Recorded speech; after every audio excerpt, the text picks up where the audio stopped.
Right సమయం లేదు. రఫీ గారు మొత్తానికి ఇప్పుడు పార్టీ అధ్యక్షులే ఓడిపోబోతున్నారని మాట్లాడుతున్నారు చిన్నప్రెడ్డి గారు. అదే సార్, ఇవాళ నాకు పెద్ద జోక్ వేసాడు ఈయన. చిన్నప్రెడ్డి గారితో మొదటిసారి నేను మాట్లాడటం డిబేట్లో. మంచి జోకులు వేసేటువంటి వ్యక్తిగా ఆయన పరిచయం చేశారు మీరు. రెండోది ఏంటంటే, వాళ్ళకి జగన్మోహన్ రెడ్డి గారు ఒకటి 100 పోశాడు. ఏమని? 175కి 175. మరి 175కి 175 ఉంటే చంద్రబాబు నాయుడు గారు ఎలా గెలుస్తాడు? పవన్ కళ్యాణ్ ఎలా గెలుస్తాడు? ఎవరు గెలవదు. 25కి 25. అదే కదా. పురంధరేశ్వరి గారు గెలవదు, షర్మిల గెలవదు. కాబట్టి వాళ్ళు అలాగే ఆ ఊహాలోకంలో జగన్మోహన్ రెడ్డి గారు ఏమైతే 175కి 175 అన్నాడో ఆ ఊహాలోకంలో వాళ్ళు విహరిస్తూ ఉంటారు. ఎప్పుడు దాకా? 3వ తారీఖు రాత్రి దాకా. 4వ తారీఖు ఏం చేస్తారు? ఫస్ట్ పోస్టల్ బ్యాలెట్ తీస్తారు. పోస్టల్ బ్యాలెట్ ఫలితాలు తీయటం ద్వారా ఒక పెద్ద బాంబు పేలుంది. అవును. ఆ దెబ్బతో స్టూడియోలో కూర్చున్న వాళ్ళు పారిపోతారు. ఇక ఆ తర్వాత జనరల్ తీస్తారు. ఇక జనరల్ తీస్తే ప్రకంపనలు వస్తూ ఉంటాయి. ఇక ఆ తర్వాత వచ్చి మేము మాట్లాడతాం 5వ తారీఖు అని చెప్పారు. చూసారా? ఫోనులు స్విచ్ ఆఫ్. మీరు ఫోన్ చేసినా రారు, స్విచ్ ఆఫ్. ఇది జరుగుద్ది చూడండి మీరు. 5వ తారీఖు నాడు వైకాపాలో టీవీల్లో మాట్లాడే వాళ్ళు ఫోన్లన్నీ కూడా స్విచ్ ఆఫ్.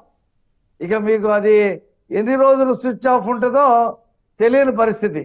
కాబట్టి వాళ్ళ ఈ జగన్మోహన్ రెడ్డిని నమ్మి, ఈ జగన్మోహన్ రెడ్డిని ఫాలో చేసి ఎవరైతే వైకాపా కార్యకర్త నాయకులు ఉన్నారో చాలా పెద్ద నష్టాన్ని, ప్రమాదంలో పడిపోతా ఉన్నారు.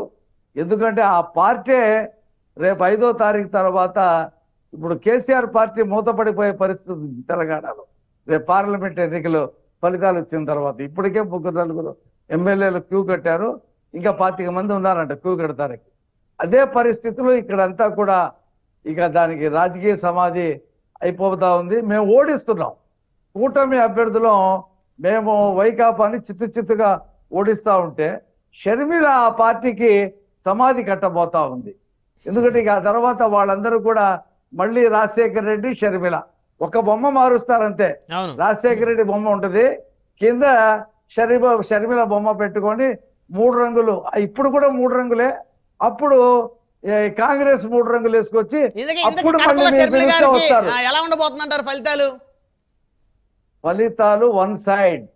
కడపలో షర్మిల గారికి షర్మిల గెలుస్తుందని చెప్పేసి వార్తలు వస్తా ఉన్నాయి. నేను సాయంత్రం చాలా మంది షర్మిల గెలుస్తుందని పులివెందల్లో వచ్చిన రిపోర్ట్ కానీ మీడియాలో వాళ్ళు చేసిన సర్వే షర్మిల గెలుస్తుందని చెప్పి వస్తున్నాయి. ఇప్పుడు స్విచ్ ఆఫ్ చేసుకున్న వాళ్ళందరూ కూడా రేపు షర్మిల జెండా వేసుకొని అప్పుడు పిలిస్తే వస్తారు మీరు. సో అంటే షర్మిల గారి గొడుగు కింద వీళ్ళందరూ తలదాచుకుంటారంటారు. మొత్తం అందరు పోవాల్సింది, అసలు ఆ పార్టీ ఉండదు. ఆ పార్టీ భూస్థాపితం అయిపోద్ది. ఈ జగన్మోహన్ రెడ్డి గారు కంటిన్యూ చేయాలి. 1 కాదు 2 కాదు 6 లక్షల కోట్లు దోచేశాడు ఈ రాష్ట్రంలో.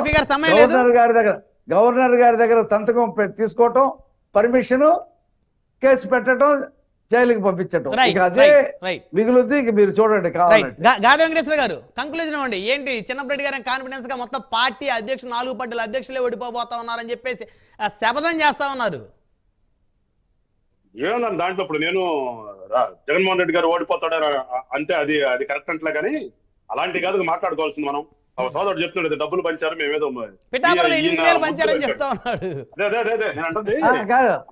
పిఠాపురంలో కన్నీళ్లు పెట్టుకుంది ఎవరు?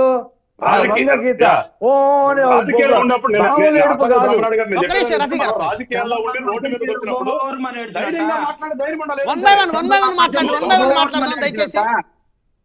వెంకటేశ్వర గారు మీరు కంక్లూజన్ ఇవ్వండి. ఇప్పుడు రాజకీయాల్లో ఉన్నప్పుడు ఏదైనా సరే రోడ్డు మీద ధైర్యంగా మాట్లాడే స్థితిలో ఉండాలి ఎవరైనా. నేను అంటే అది కోరుకున్నాను రాజకీయం. ఇక్కడ నువ్వు చిన్నప్పుడు చెప్పాడు మేమేదో డబ్బులు పంచామని. నువ్వు నియోజకవర్గానికి ఎన్ని కోట్లు పంపించావని చెప్పు, అది కూడా ధైర్యంగా చెప్పు. లేదు మీరు డబ్బులు పంచలేదు మేము వచ్చిన ముద్దులో పెట్టామని చెప్పగలుగుతావా? అది చెప్పండి.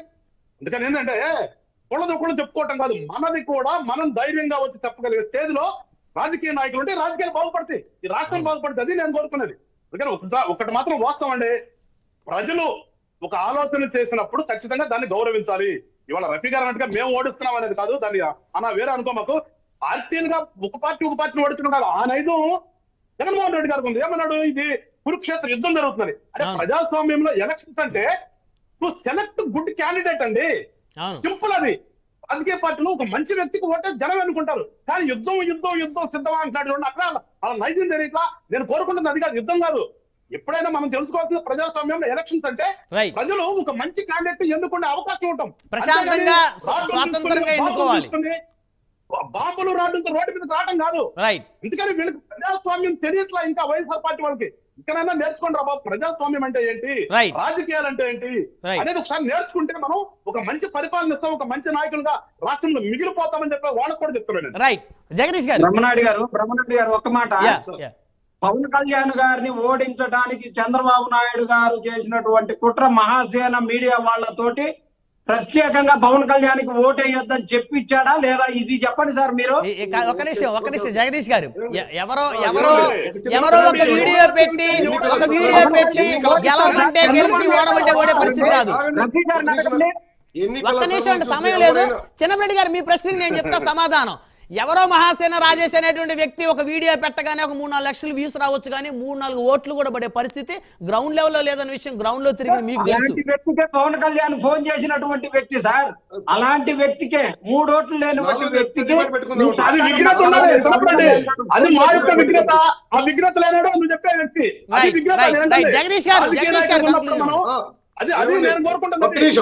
ఇప్పుడు ఎన్నికలు జరిగిన సరళి మనం చూసాం.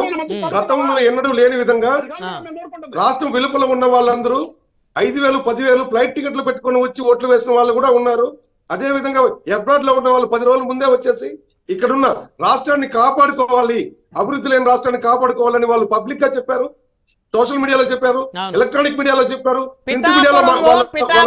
సింగపూర్ నుంచి అమెరికా నుంచి వచ్చి ఓట్లేసిన వాళ్ళతో నేను కూడా ప్రోగ్రామ్ చేశాను. వాళ్ళతో నేను కూడా మనలో ఇప్పటికైనా మనలో రియలైజేషన్ రాకపోతే 175 గెలుస్తాం, మేము పక్క రాష్ట్రంలో కూడా మేమే గెలుస్తాం, ఇవన్నీ కథలు కాదు. వాస్తవాలకు దగ్గరగా మాట్లాడితే మన మాటలకు విలువ ఉంటది. మనం ఈ రోజు రాష్ట్రంలో ఉన్న వాస్తవ పరిస్థితుల పైన చర్చ పెట్టుకున్నప్పుడు కనీసం దగ్గరికి మాట్లాడడం విజ్ఞత అనిపించుకుంటుంది. మన చర్చ విన్న వాళ్ళు కూడా రేపు మనల్ని అప్రిషియేట్ చేసి ఓడిపోతారు. ఏంటండి ఈ పిల్ల మాటలు, అవసరం లేదు. చిన్నరెడ్డి గారు, ఈ రోజు నుంచి పవన్ కళ్యాణ్ గారు మెజార్టీ పిఠాపురం లెక్క పెట్టుకోండి. ఆ మెజార్టీ మీద బయట బెట్టింగ్లు జరుగుతామని ఒకసారి అబ్జర్వ్ చేయండి, ఓకేనా? రైట్, సమయం లేదండి. రైట్, ధన్యవాదాలండి చర్చలో పాల్గొన్నందుకు. చిన్నరెడ్డి గారు వైఎస్ఆర్ కాంగ్రెస్ పార్టీ నాయకులు, గాది వెంకటేశ్వర గారు జనసేన పార్టీ గుంటూరు జిల్లా అధ్యక్షులు, సయ్యద్ రఫీ గారు తెలుగుదేశం పార్టీ రాష్ట్ర అధికార